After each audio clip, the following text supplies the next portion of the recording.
মৃত্যুর পরের জিন্দিগি আমার জন্য একাকিত্বের জিন্দিগি হবে না, একাকিত্বের নয়, বরং আমার সাথে স্বয়ং আল্লাহ পাক রব্বুল আলামিন বন্ধুত্ব স্থাপন করে আরশ আজিম থেকে কবরের মধ্যে আলমে বরজখের মধ্যে ফেরেশতাদেরকে বলবেন, আমার এটা বিশেষ মেহমান, আমার এই বন্ধু আমার জন্য দুনিয়াতে অনেক কষ্ট করেছে, মন যা চেয়েছে তা করে নাই, মন যেভাবে বলতে বলেছে সেভাবে বলে নাই, মন যেভাবে চলতে চেয়েছিল সে সেভাবে চলে নাই, বরং মন যখন বলেছে তুমি এই পথে চলো, তখন সে কোরআনের মধ্যে আমার কালামের মধ্যে দেখেছে আমার আল্লাহ তো এই পথে চলতে অসন্তুষ্ট, আমি আমার আল্লাহকে নারাজ করব না, আল্লাহকে অসন্তুষ্ট করব না, আমি আমার আল্লাহকে সন্তুষ্ট করব, মনের বিরুদ্ধে মনের বিপরীতে আমি চলব। এই কথাগুলো আল্লাহ তাআলা এখানে বলতেছেন। আহলে কিতাব, কিতাবওয়ালা, যারা আসমানি কিতাব যাদেরকে আল্লাহ তাআলা দান করেছেন তারা হলো আহলে কিতাব। আমাকে আল্লাহ তাআলা আসমানি কিতাব দিয়েছেন, আপনাকে আল্লাহ তাআলা আসমানি কিতাব দিয়েছেন। আপনার আমার কিতাবের নাম কি বলেন তো? কোরআন। আপনার আমার কিতাবের নাম কি? কোরআন। আপনার আমার কিতাবের আগে যেই তিনটা কিতাব ছিল আমরা মনে করি শুধু আহলে কিতাব শুধুমাত্র তারাই, এই কারণে আমরা তাদেরকে আহলে কিতাব বলে চিনি।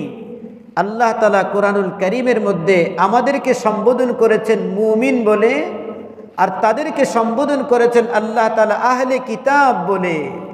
তাদেরকে মুমিন বলে সম্বোধন করেন নাই, কারণ ওই আহলে কিতাবের যারা, তারা অনেকেই আমাদের এই কিতাবকে মেনে নিতে পারে নাই, এজন্য তারা মুমিন হয় নাই। আর আমরা আমাদের কিতাবকেও মানি, ওই তিন কিতাবকেও আমরা সত্য কিতাব বলে বিশ্বাস করি, এজন্য আমরা হলাম মুমিন। আর তাদেরকে আল্লাহ শুধু আহলে কিতাব বলে আখ্যায়িত করেছেন। জোরে বলেন সুবহানাল্লাহ। আহলে কিতাব শব্দের চাইতে মুমিন শব্দটা অত্যন্ত পছন্দের না? আহলে কিতাব শব্দের চাইতে মুমিন শব্দটা অত্যন্ত হৃদয় নিংড়ানো, অন্তর থেকে কথা বলা। ইয়া আইয়ুহাল মুমিনুন, ইয়া আইয়ুহাল্লাযীনা আমানু। আল্লাহ তাআলা এভাবে আমাকে আপনাকে ডেকেছেন। আপনাকে ডাকেন, আমাকে ডাকেন, কারণ আমি তো মুমিন, আমি তো আল্লাহকে বিশ্বাস করি, আমি তো পরকালকে বিশ্বাস করি। আল্লাহ তাআলা আমাকে আপনাকে যেখানে বলেছেন সেখানে ইয়া আইয়ুহাল্লাযীনা আমানু সম্বোধন করে আমাকে ডেকেছেন। আর এখানে আল্লাহ তাআলা বিশেষ করে আহলে কিতাব, তাওরাত, জবুর, ইনজিল ওয়ালাদেরকে আল্লাহ তাআলা সম্বোধন করেছেন। কেন? তারা নবী ঈসা আলাইহিস সালাতু ওয়াস সালামকে, তারা পয়গম্বর মূসা আলাইহিস সালাতু ওয়াস সালামকে তারা অস্বীকার করে ফেলেছে। কিভাবে? কোরআনকে না মেনে, নবীকে না মেনে। তারা তাওরাতের মধ্যে তাওরাত পাঠ করত, ইনজিল পাঠ করত, পাঠ করে করে তারা ইনজিলের মধ্যে আছে তোমরা পরবর্তী নবী মুহাম্মদ, যার নাম হবে আহমদ, যার নাম হবে কি? জোরে বলেন, আহমদ। তাকে তোমরা বিশ্বাস করবে, তাকে তোমরা সহযোগিতা করবে, আমার পরে আরেকজন নবী আসবেন। কিন্তু তারা সেটা তো মানলই না, বরং তারা ঈসা পয়গম্বরকে তারা ইজ্জত করতে গিয়ে, সম্মান করতে গিয়ে তারা ঈসা নবীকে তারা বলল হুয়া আল্লাহ। জোরে বলেন নাউযুবিল্লাহ। তারা বলতেছে লাকাদ কাফারাল্লাযীনা ক্বালু, লাকাদ কাফারাল্লাযীনা ক্বালু ইন্নাল্লাহ হুয়াল মাসীহ ইবনু মারইয়াম। জোরে বলেন নাউযুবিল্লাহ। তারা বলল আল্লাহ হলেন ওই সত্তা যিনি মাসীহ ইবনে মারইয়াম। জোরে বলেন নাউযুবিল্লাহ। আল্লাহ তাআলা তার প্রতি উত্তরে বলতেছেন, হে নবী, আপনি আমার পক্ষ থেকে আপনি তাদেরকে জানিয়ে দেন, কুল ইয়া আহলাল কিতাব, হে আহলে কিতাবগণ, তাওরাত, জবুর, ইনজিলের অনুসারীগণ, তোমাদেরকে আমি বলতেছি, হে নবী আপনি তাদেরকে বলুন, লা তাগলু ফি দীনিকুম গায়রাল হাক্কি, তোমরা অন্যায়ভাবে তোমাদের ধর্মের ব্যাপারে বাড়াবাড়ি করো না, এবং ওয়ালা তাত্তাবিউ আহওয়া কওমিন, তোমরা তোমাদের মন চাহি জিন্দিগির অনুসরণ করো না। এই কাজ করার কারণে কদ দল্লু মিন ক্বাবলু, তোমাদের পূর্বে অনেক জাতি গোমরা হয়ে গিয়েছে, তারা নিজেরাই শুধু গোমরা হয় নাই, ওয়া দল্লু কাসীরা, নিজেরা পথভ্রষ্ট হয়েছে, মানুষদেরকেও পথভ্রষ্ট করেছে। ওয়া দল্লু আন সাওয়াইস সাবিল, তারা উভয়ে তারা সবাই সঠিক পথ থেকে তারা বিচ্যুত হয়ে গিয়েছে। দ্বীনের ব্যাপারে, ধর্মের ব্যাপারে ইজ্জত করতে গিয়ে বেশি বাড়াবাড়ি করার কারণে, আনজিলিন নাসা মানাজিলাহুম, যে যেখানে থাকার উপযুক্ত তাকে সেখানে না রাখার কারণে পয়গম্বর ঈসা আমার বান্দা, আমার মখলুক, আমি তাকে ইজ্জত দিলাম, সম্মান দিলাম, তাকে নবী বানায়া দিলাম। তিনি নিজে বললেন, ক্বালা ইন্নী আবদুল্লাহ আতানিয়াল কিতাবা ওয়া জাআলানী নবিয়্যা, আমি হলাম আল্লাহর বান্দা, আমাকে আল্লাহ তাআলা কিতাব দিয়েছেন, আমাকে আল্লাহ তাআলা নবী বানায়া সম্মান করেছেন। সুতরাং হে বনি ইসরাইলরা, আমার অনুসারীগণ, তোমরা আমাকে আল্লাহ বলে আমাকে ইবাদত করো না, আমাকে আল্লাহ সাব্যস্ত করো না, আমাকে আল্লাহর অংশ বানায়ো না, বরং আমাকে তোমরা আল্লাহর গোলাম হিসেবে তোমরা বিশ্বাস করো। বেশি থেকে বেশি আমি তোমাদের মধ্যে সম্মানিত একজন কিতাবদারি, একজন নবী। জোরে বলেন সুবহানাল্লাহ। আল্লাহ বলছেন বাড়াবাড়ি করো না। কেমন বাড়াবাড়ি? হযরত রাসূল করিম সাল্লাল্লাহু আলাইহি ওয়াসাল্লামের যুগে,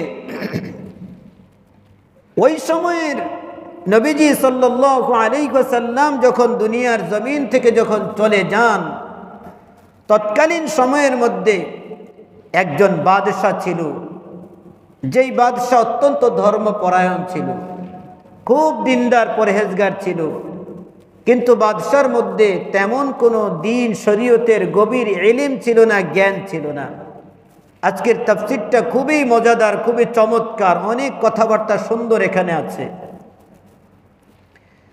তো যখন ওই বাদশা দিনদার ছিল, ওই বাদশা যখন পরহেজগার ছিল, তিনি খোদা বীর আল্লাহওয়ালা ছিলেন, আল্লাহর ইবাদত বন্দিগি করেন। একজন বাদশা যখন আল্লাহওয়ালা হয়, তখন তার এলাকা, তার দেশ, তার রাজ্যের, তার অনুসারী যারা আছেন, তার জনগণ কিছুটা হলেও তো দিনদার থাকবে। কথা বলেন ঠিক কিনা? তো ওই বাদশাহ তিনি ইবাদত বন্দিগি করতেছেন, সবাইকে মোটামুটি দিনের পথে পরিচালনা করেন। এটা মুসনাদে আহমদের মধ্যে এই হাদিসটা উল্লেখ আছে। এই হাদিসটা মুসনাদে আহমদের মধ্যে উল্লেখ আছে যে ওই বাদশাহ তখন তিনি হঠাৎ করে একদিন তার কাছে শয়তান মানুষের বেশে আসলো। এসে তখন তিনি তাকে ধোঁকা দেওয়ার জন্য শয়তান তাকে বলতেছে, আরে তুমি তো মাশাআল্লাহ অনেক ইবাদত বন্দিগি করতেছো।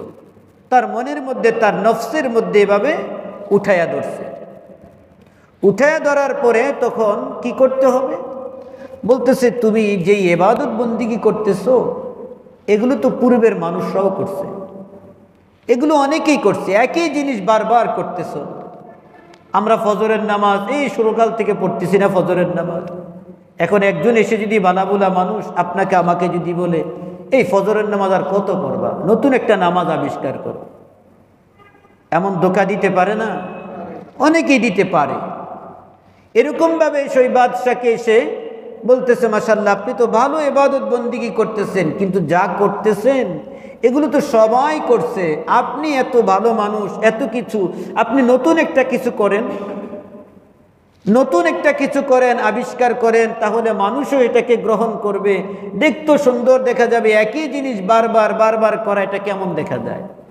অনেক সময় আমরা কিন্তু বলি ফাজাইলে আমল নিয়ে, মুনতাখাব হাদিস নিয়ে, একই জিনিস বারবার কি পড়ে, এগুলো বারবার কি পড়ে? আল্লাহ তাআলা কোরআনুল কারীমের মধ্যে বারবার যে কোনো জিনিস সম্পর্কে বলেছেন, ওয়াযাক্কির ফাইন্নায যিকরা তানফাউল মুমিনিন। জোরে বলেন সুবহানাল্লাহ। বারবার একই জিনিস বারবার বলতে বলেছেন কে? জোরে বলেন আল্লাহর নবী সাল্লাল্লাহু আলাইহি ওয়াসাল্লামকে আল্লাহ বলেছেন, হ্যাঁ নবী, আপনি একটা কথা বারবার বারবার আপনি আপনার উম্মতকে বলতে থাকুন, যখন বারবার বলতে থাকবেন, একবার, দুইবার, তিনবার, পঞ্চমবার আপনার উম্মতের হৃদয়ের মধ্যে এটা গেঁথে যাবে। যে কোনো জিনিস আপনার কানের মধ্যে যদি বারবার যদি আপনার কানে উচ্চারিত হয়, একবার হঠাৎ করে আপনি দেখবেন আপনার কাছে ওই জিনিসটা ভালো লেগে যাবে। যদি জিনিসটা মন্দ যদি হয়, তখন আপনার কাছে জিনিসটা মনে হবে বারবার হচ্ছে, একবার করে দেখি না জিনিসটা কেমন। কথা বলেন ঠিক কিনা? এভাবেই কিন্তু মানুষ দিনের পথে আসে, আবার এভাবে মানুষ দিন থেকে বিচ্যুত হয়। এই ঘটনাও এখানে উল্লেখ আছে। ওই বাদশাহ তখন তিনি পছন্দ করলেন, মোটামুটি ভালোই তো পরামর্শ। এভাবে করতে করতে তখন তিনি একটা জিনিস আবিষ্কার করলেন, নতুন করে ইবাদত সাজানো শুরু করলেন। যেমন আমাদের ভারতবর্ষের মধ্যে দ্বীন ইলাহি কায়েম করেছিল বাদশাহ আকবর। কিন্তু বাদশাহ আকবর তো অনেক ভালো একজন বাদশাহ ছিলেন, কিন্তু তিনি পথভ্রষ্ট হয়েছেন এই দ্বীন ইলাহি কায়েম করে। তিনি প্রবর্তন করেছিলেন দ্বীন, নতুন করে তিনি সাজানোর চেষ্টা করেছিলেন। এটাই তার জন্য ধ্বংস এবং অধপতনের কারণ হয়ে দাঁড়িয়েছিল। আল্লাহর জমিনের মধ্যে দ্বীন প্রবর্তন করার মতো আর কোনো প্রয়োজন নাই। সেদিন থেকে সব কিছু শেষ হয়ে গিয়েছে। যেদিন আল্লাহর নবীকে আল্লাহ তাআলা বলেছেন, আল-ইয়াওমা আকমালতু লাকুম দীনাকুম ওয়া আতমামতু আলাইকুম নি'মাতি ওয়া রাদিতু লাকুমুল ইসলাম দীনা। কথা বলেন ঠিক না ঠিক? যেদিন আল্লাহ তাআলা আয়াত নাযিল করেছেন, মা কানা মুহাম্মাদুন আবা আহাদিম মির রিজালিকুম ওয়ালাকিন রাসূলুল্লাহি ওয়া খাতামান নাবিয়্যিন, তিনি শেষ নবী। এখন যতই চেহারা সুন্দর, যতই বাগি বাগি হোক না কেন, যতই পেট মোটা হোক না কেন, যতই আকাশে উড়ে উড়ে বলুক না কেন, যতই পানির মধ্যে ভেসে চলে যাক না কেন, সে যদি বলে আমার কাছে ওহী আসে, তাহলে বুঝতে হবে এটা ভণ্ড, এটা প্রতারক, এটা ঈমান চোর। তার থেকে জাতিকে হেফাজত করতে হবে, সতর্ক থাকতে হবে। কথা বলেন ঠিক না ঠিক? আল্লাহ পাক রব্বুল আলামিনের ওই বাদশা, আল্লাহর বান্দা নতুন করে দ্বীন আবিষ্কার করলেন। এভাবে সমাজের মানুষগুলো তখন তার দ্বীনের ডাকে, তার ডাকে সাড়া দিয়েছেন। কারণ এতদিন পর্যন্ত এই বাদশা খারাপ তেমন কোনো কিছুই বলে নাই। সুতরাং আজকে তিনি যেটা আবিষ্কার করেছেন, অবশ্যই এটা ভালো হবে, এটা খারাপ কোনো কিছু হতে পারে না। এই ভেবে তখন সবাই তার কথার মধ্যে একমত পোষণ করলো। তিনি যা আবিষ্কার করেছেন তার উপরে সবাই আমল করতে শুরু করে দিল। এভাবে চলতে চলতে দীর্ঘদিন যাওয়ার পরে ওই বাদশাহ যদিও নাকি নতুন জিনিস আবিষ্কার করেছেন, তার উদ্দেশ্য ছিল ভালো, কিন্তু হঠাৎ করে তার দিলের মধ্যে পরিবর্তন চলে আসলো। তিনি চিন্তা করে দেখলেন, আমার তো এই কাজটা মনে হয় ভালো হয় নাই। আমি কেমন একটা কাজ শুরু করলাম, এটা তো পূর্বেকার কাউকে তেমন করতে দেখি নাই, হয়তোবা আমার কাজটা সঠিক হয় নাই। এজন্য তিনি তার ওই কাজ থেকে ফিরে এসেছেন। তখন তিনি তওবা করলেন, আল্লাহর দরবারে কায়মনোবাক্যে তওবা করলেন। শুধু তওবা করেন নাই, তিনি বাদশাহীর গদি মসনদ ছেড়ে দিলেন, তিনি রাজ্য ছেড়ে দিলেন। তিনি একাকিত্বে গিয়ে নির্বিঘ্নে আল্লাহর দরবারের মধ্যে গভীরভাবে তিনি রুনা জারি করতেছেন, কান্না করতেছেন, তওবা করতেছেন। হঠাৎ করে একদিন তার সামনে এসে অপরিচিত একজন মানুষ এসে তাকে তখন বলতেছে, এরে আল্লাহর গোলাম, তুমি যতই তওবা করো, তোমার তওবা আল্লাহর দরবারের মধ্যে কোনো দিন আর গ্রহণযোগ্য হবে না। জোরে বলেন নাউযুবিল্লাহ। আর তোমার তওবা গ্রহণযোগ্য হবে না। কারণ কি? কারণ হলো তুমি কোন আল্লাহর হক নষ্ট করো নাই, তুমি আল্লাহর হক নষ্ট করো নাই, তুমি বান্দার হক নষ্ট করেছো। তুমি এমন এক জিনিস আবিষ্কার করেছো, এত এত বছরের মধ্যে তুমি আবিষ্কার করতে করতে অনেক মানুষ তোমার এই অন্যায়ের পথের মধ্যে অনুসরণ করতে গিয়ে অনেকেই মারা গেছে, অনেকেই দুনিয়ার জমিন ছেড়ে চলে গেছে। সুতরাং তুমি যে তওবা করবা, তুমি তওবা করবা তোমার অন্যায়ের জন্য, কিন্তু তারা যে তোমাকে অনুসরণ করে যে মৃত্যুবরণ করলো, তাদের অন্যায়ের তওবা তুমি কার কাছে করবা? এই কারণে উলামায়ে কেরাম বলে, একজন গুনাহগারকে আল্লাহ তাআলা ক্ষমা করে দেন, কিন্তু একজন বেদাতীকে আল্লাহ তাআলা কোনোদিন ক্ষমা করেন না। কারণ বেদাত এমন একটা জিনিস, তার কারণে গোটা সমাজের মানুষ গুমরা হয়ে যায়। সবাই মনে করে আমি দিনদার, সবাই মনে করে আমি দিনের পথে, আমি পরহেজগার, আমি বুজুর্গ। এই কারণে সবাই দিন মনে করে বেদাত করে, আর একজন গুনাহগার গুনাহ মনে করে গুনাহ করে। পার্থক্য এটাই, সে তওবা করলে আল্লাহ তার তওবাকে কবুল করে নিবে, আর বেদাতি সে তওবা করবে না, কারণ সে তো দিনের পথেই আছে বলে বিশ্বাস করতেছে। কথা বলেন ঠিক না? আল্লাহর নবী সাল্লাল্লাহু আলাইহি ওয়াসাল্লামের সাহাবী হযরতে আব্দুল্লাহ রাদিয়াল্লাহু তাআলা আনহু বলেন, নবীজি সাল্লাল্লাহু আলাইহি ওয়াসাল্লাম ইরশাদ করেছেন, ক্বালা রাসূলুল্লাহ সাল্লাল্লাহু আলাইহি ওয়াসাল্লাম, লাম্মা ওয়াকাত বানু ইসরাঈল ফিল মাআসি নাহাতুহুমুল উলামাউহুম ফালাম ইয়ানতাহু। বনি ইসরাঈলের মধ্যে প্রথম তারা যখন অন্যায় করত, তাদের উলামায়ে কেরাম তাদেরকে বাধা দিত, এ বনি ইসরাঈল, এ আমাদের জনগণ, তোমরা এই কাজটা করো না, এটা অন্যায়, এটা করলে তোমার আল্লাহ, তোমার খালেক, তোমার রব, তোমার মালিক, তিনি অসন্তুষ্ট হবেন, তোমরা এই কাজটা করো না। নবীজি সাল্লাল্লাহু আলাইহি ওয়াসাল্লাম বলতেন, উলামায়ে কেরাম নিষেধ করত, কিন্তু তারা এই নিষেধ মানত না, তারা। কিন্তু না মানার পরেও তখন তারা ওই উলামায়ে কেরাম এবং তারা একসাথে চলাফেরা করত। আপনি আমাকে একটা কাজ নিষেধ করেছেন, আমি আপনাকে একটা কাজ নিষেধ করেছি, এই কাজটা অন্যায়, কিন্তু আপনি অন্যায় থেকে বিরত থাকেন নাই, কিন্তু আপনি আবার আমাকে দাওয়াত দিয়ে চায়ের দোকানে বসায়া আমাকে চা পান করাচ্ছেন, আপনার বাড়িতে নিয়ে আপনি আমাকে মেহমানদারি করাইতেছেন, আপনার সাথে আমার সাথে সুসম্পর্ক, গভীর সম্পর্ক, কিন্তু আপনি অন্যায় কাজ থেকে আপনি বিরত থাকতেছেন না। আপনি আপনার অন্যায় করতেছেন একদিকে, অপরদিকে আপনি আবার আমাকে, আলেমকে মহাব্বত করতেছেন।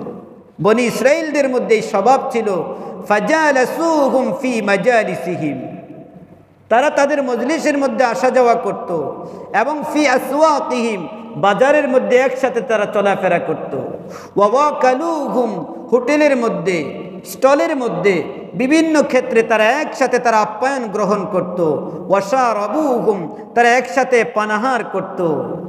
এভাবে চলতে চলতে আল্লাহর নবী বলতেছেন, কার কথা এটা? জোরে বলেন। আল্লাহর নবীর কথা, মিথ্যা কথা না কিন্তু। ইমাম আহমদ ইবনে হাম্বল তার মুসনাদে আহমদের মধ্যে উল্লেখ করেছেন, হাফিজ ইবনে কাসির তিনি এই তাফসির ইবনে কাসিরের মধ্যে ওখান থেকে আনছেন। নবীজি বলতেছেন তখন, ফাদরাবাল্লাহু কুলুবা বাদিহিম বিবাদিন, ফলে ওয়ালানাহুম আলা লিসানি দাউদা ওয়া ঈসা ইবনে মারইয়াম। তখন তারা উলামায়ে কেরাম তাদের সাথে চলতে একসাথে চলাফেরা করতে করতে একটা পর্যায়ে তার অন্যায়টাকেও তারা এখন মৌনভাবে মেনে নিচ্ছে, মৌনভাবে তারা সমর্থন করতেছে, তার অন্যায় থেকে আর তখন তাকে আর বাধা দিচ্ছে না। এখন দুনো সাথী একসাথে চলাফেরা করতেছে, একজন অন্যায় কাজ করতেছে, আরেকজন করে না, কিন্তু অন্যায়কারী ব্যক্তির সাথে চলাফেরা করতেছে। এখন বলেন, বাহ্যিকভাবে দেখতে এই দুইজন এক না ভিন্ন? একরকম। এজন্য আল্লাহর নবী হযরতে দাউদ আলাইহিস সালাতু ওয়াস সালাম, পয়গম্বর ঈসা আলাইহিস সালাতু ওয়াস সালাম, তাদের ব্যাপারে অভিশাপ দিয়েছেন। আল্লাহ তাআলা কোরআনুল কারীমে তার প্রমাণ রেকর্ড করে দিলেন, লুইনাল্লাযীনা কাফারু মিন বানি ইসরাঈল আলা লিসানি দাউদ ওয়া ঈসা ইবনে মারইয়াম। আল্লাহ পয়গম্বর হযরতে দাউদ আলাইহিস সালাতু ওয়াস সালাম, যাদের উপর আল্লাহ তাআলা জাবুর কিতাব নাজিল করেছেন, পয়গম্বর দাউদ আলাইহিস সালাম, পয়গম্বর ঈসা আলাইহিস সালাতু ওয়াস সালাম, তিনি ঈসা নবী, তিনি তার উপরে আল্লাহ পাক ইনজিল শরীফ নাজিল করেছিলেন। ওই ইনজিলের বাণী থেকে পয়গম্বর ঈসা বলেছেন, এটা তোমরা করো না, আমাকে আল্লাহ বানাও না, আমাকে তোমরা আল্লাহর নবী হিসেবে বিশ্বাস করো। কিন্তু তারা বিরত থাকে নাই, তারা নবীকে আল্লাহ বলে প্রমাণিত করার চেষ্টা করত।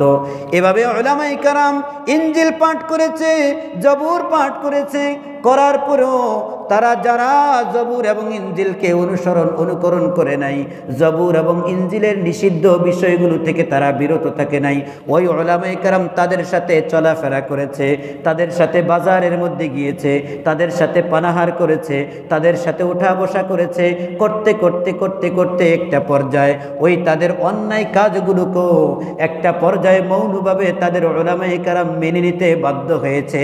আল্লাহ তাআলা বলেন, তাদের প্রতি আমি আল্লাহ এবং আমার নবী দাউদ এবং ঈসার পক্ষ থেকে আমি তাদেরকে অভিশাপ দিলাম। জোরে বলেন নাউযুবিল্লাহ। এখন ইনজিল আর জবুর আসমানি কিতাব, এটার নিষেধাজ্ঞা না মানলে আল্লাহ তাআলা অভিশাপ দেন, লানত দেন। আর কোরআন এটা মুহাম্মদের কিতাব নাকি? কোরআন কি আসমানি কিতাব না? এখন এটার নিষেধাজ্ঞা না মানলে আর তাদেরকে বাধা দিলে, বাধা না শুনলে, বাধা দেওয়া কি আমাদের দায়িত্ব আছে না নাই? জোরে বলে। খারাপটাকে খারাপ বলা কি আমাদের দায়িত্ব আছে না নাই? এখন যদি খারাপটা খারাপ বললে যদি আপনার কষ্ট লাগে, তাহলে কি বুঝতে হবে? ওই খারাপের সাথে আপনিও জড়িত আছেন। কি হবে আপনার নামাজ আর রোজা? কি হবে আপনার আল্লাহ আল্লাহ তাসবিহ করা? কি হবে আপনার ইবাদত বন্দেগী দিয়ে যদি আপনি অন্যায়কারীকে আপনি মনে করেন অন্যায়কে অন্যায় বললে আপনার দিলে কষ্ট লাগে? দেখেন, আপনি তাফসীরের কিতাবগুলো তালাশ করবেন, সূরা মায়েদার ৭৭, ৭৮, ৭৯, ৮০, ৮১ নাম্বার এই আয়াতগুলো তাফসীর ভাষায় গিয়ে আপনারা দেখবেন, পাবেন আমার এই কথাগুলো সেখানে। আল্লাহর নবী সাল্লাল্লাহু আলাইহি ওয়াসাল্লাম বলতেছেন, তাদের স্বভাবটা কি ছিল? কেন তারা গোমরাহ হলো? তাদেরকে কেন আল্লাহ তাআলা অভিশাপ দিলেন? আল্লাহ তাআলা আয়াত নাজিল করে নবীকে জানায় দিলেন, কানু লা ইয়াতানাহাউনা আন মুনকারিন ফাআলু। ও উম্মতে মুহাম্মাদিরা, ভালো করে জেনে রেখো, বনি ইসরাইলদের প্রতি আল্লাহর লানত হওয়ার একমাত্র একটা অন্যায় ছিল তাদের। তারা অন্যায়ভাবে চলাফেরা করত, কিন্তু কেউ কাউকে আদেশ আর নিষেধ করত না। ভাই নামাজ পড়ো, ভাই মদ খায়ও না, এই কথাটা তাদের মধ্যে চর্চা ছিল না। আমাদের মধ্যে আছে না নাই? আছে। আমাদের মধ্যে আছে না নাই? আছে। আল্লাহ নবী আমাদেরকে বলেছেন, আল্লাহ তাআলা বলেছেন, তা'মুরুনা বিল মা'রুফ ওয়া তানহাউনা আনিল মুনকার। জোরে বলেন সুবহানাল্লাহ। ফালাউলা নাফারা মিন কুল্লি ফিরকাতিন মিনহুম তাইফাতুল লিয়াতাফাক্কাহু ফিদ-দ্বীন। জাতির মধ্য থেকে ছোট্ট একটা দল মাদ্রাসার মধ্যে এসে ভর্তি হয়, জাতির মধ্য থেকে ছোট্ট একটা দল স্কুলের মধ্যে গিয়ে ভর্তি হয়, জাতির মধ্য থেকে ছোট্ট একটা কাফেলা ভার্সিটির মধ্যে গিয়ে ভর্তি হয়। কেউ দুনিয়ার ডাক্তার হয়, কেউ দুনিয়ার ইঞ্জিনিয়ার হয়, আর কেউ আখেরাতের ডাক্তার হয়। যে আখেরাতের ডাক্তার হয় সে মানুষদেরকে নামাজের কথা বলে, সে মানুষদেরকে মদ পান করা থেকে বিরত রাখে।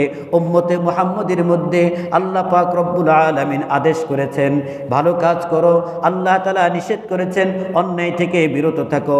উম্মতের উলামায়ে কেরাম কিয়ামত পর্যন্ত, আবহমান কাল থেকে যেমনিভাবে শুরু করে আসছেন, কিয়ামত পর্যন্ত এক শ্রেণীর আলেম আছে, তারা মানুষদেরকে অন্যায় দেখলে বলবে এটা আপনার অন্যায়।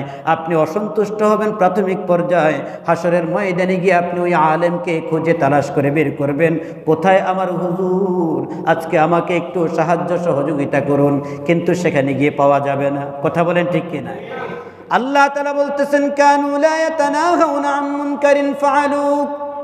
তাদের একটা অন্যায় ছিল, তারা পরস্পরকে অন্যায় কাজ থেকে বিরত রাখতো না, বাধা দিত না, বরং তারা একসাথে চলাফেরা করত, বাজার ঘাট করত, একসাথে আনন্দ উল্লাস করত, কাঁধে কাঁধ মিলে চলত।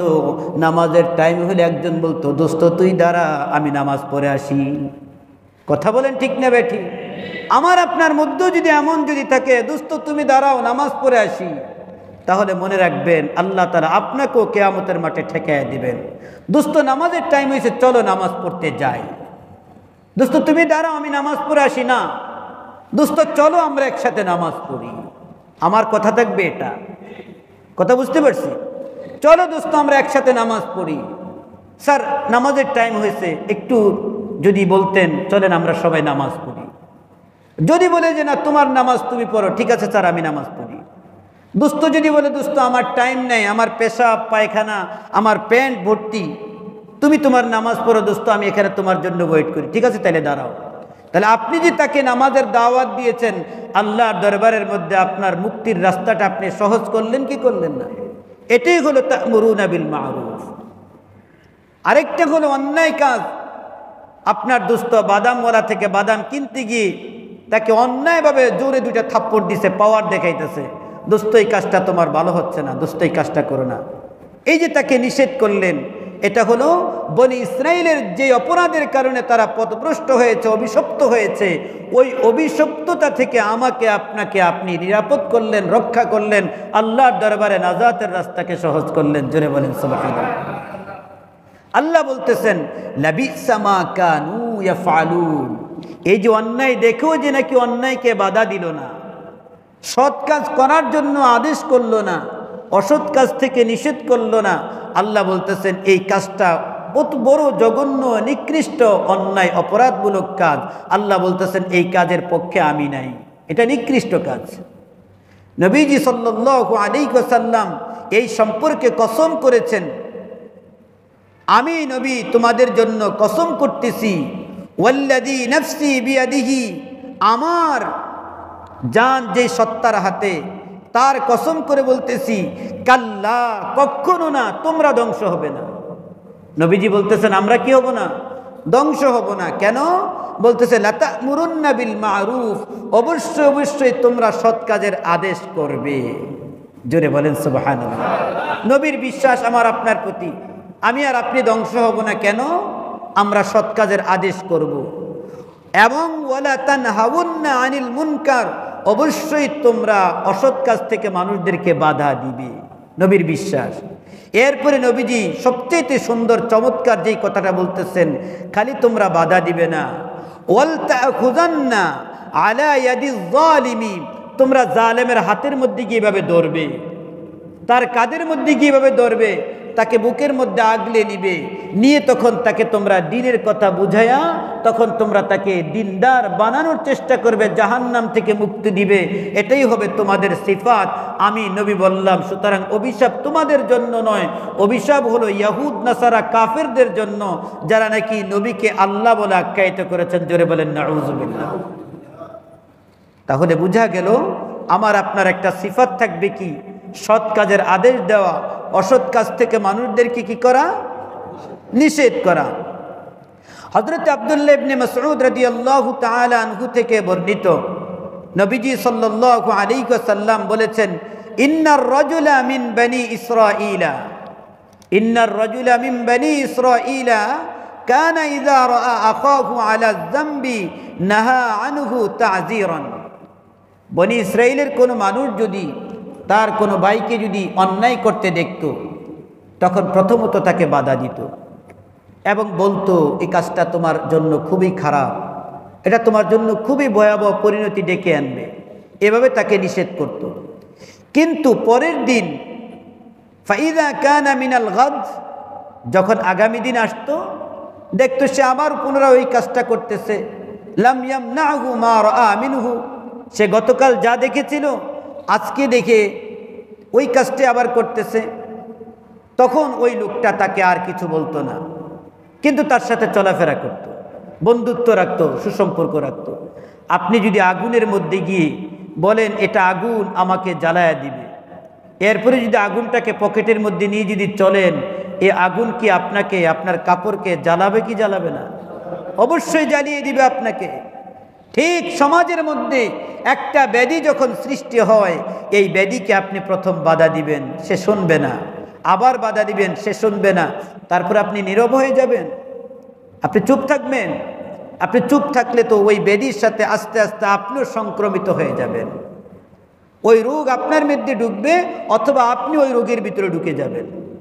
এজন্য আল্লাহ তাআলা দাওয়াত দিচ্ছেন, ওয়ালাউ কানু ইউমিনুনা বিল্লাহি ওয়ান নাবিয়্যি, যদি ওই ইহুদ নাসারারা যারা নাকি নবীদেরকে আল্লাহ বলেছিল, তারা যদি নবীদেরকে আল্লাহ না বলে যদি আল্লাহর প্রতি বিশ্বাস স্থাপন করত, ওয়ান নাবিয়্যি, এবং নবীকে যদি নবী হিসেবে বিশ্বাস করত, ওয়ামা উনজিলা ইলাইহি, এবং যদি নবীর উপরে যা নাজিল হয়েছে তাকে যদি বিশ্বাস করত, তাহলে মাত্তাখাযুহুম আউলিয়া,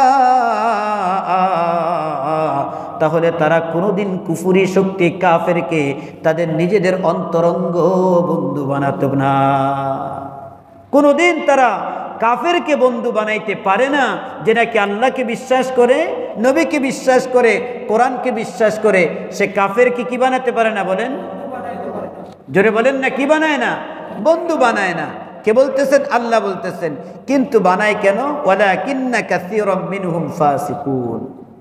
তার বাহ্যিকভাবে দেখা যায় অনেক সুন্দর, কিন্তু ভিতর তো তার নাপাক, তার ভিতরে তো কুফরি, ফিসকিয়ত, মুনাফিকি ভিতরে। এজন্য সে বাহ্যিকভাবে যদিও সুন্দর চলাচল করে, কিন্তু ভিতরটা পরিবর্তন না করার কারণে ওই ব্যক্তি প্রথমত তাকে অন্যায় থেকে বাধা দেয়।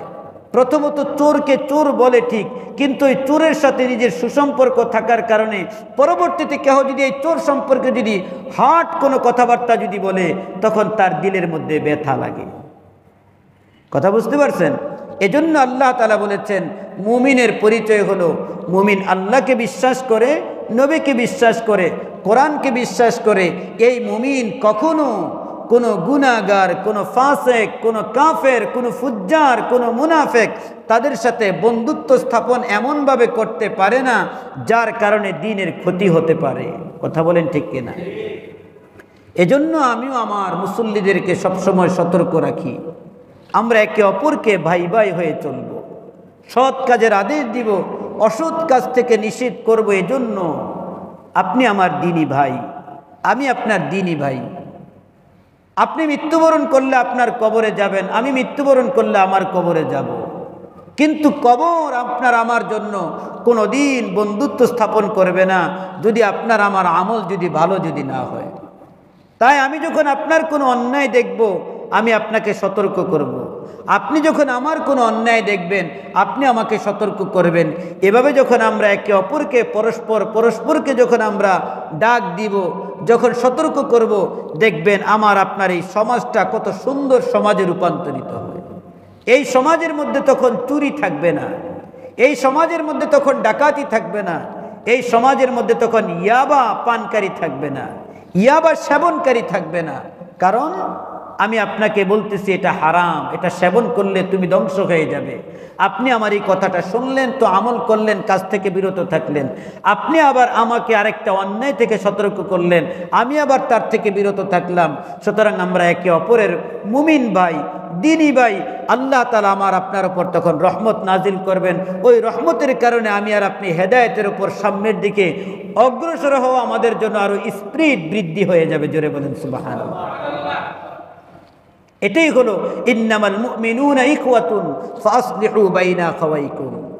তোমরা পরস্পর মুমিনরা ভাই ভাই, কোনো অন্যায় দেখলে একে অপরকে সংশোধন করো, তাহলে লাআল্লাকুম তুরহামুন। আল্লাহ তাআলা, আমি আল্লাহ তখন তোমাদের প্রতি রহমত নাজিল করব। এখন যদি সংশোধনের কথা বললে যদি তুমি রাগ হয়ে যাও, তাহলে বুঝতে হবে তোমার প্রতি আল্লাহর অভিশাপ আসবে, আল্লাহর গজব আসবে। যে তোমাকে নিষেধ করেছে সে মুক্তি পেয়ে যাবে ঠিকই। এজন্য আমরা সকলে অন্যায় কাজকে সমর্থন করব না এবং অন্যায় থেকে নিজেও বিরত থাকব, সমাজকে বিরত রাখার জন্য সজাগ দৃষ্টি রাখবো ইনশাআল্লাহ। আল্লাহ পাক আমাদের সকলকে বুঝার তৌফিক দান করুন।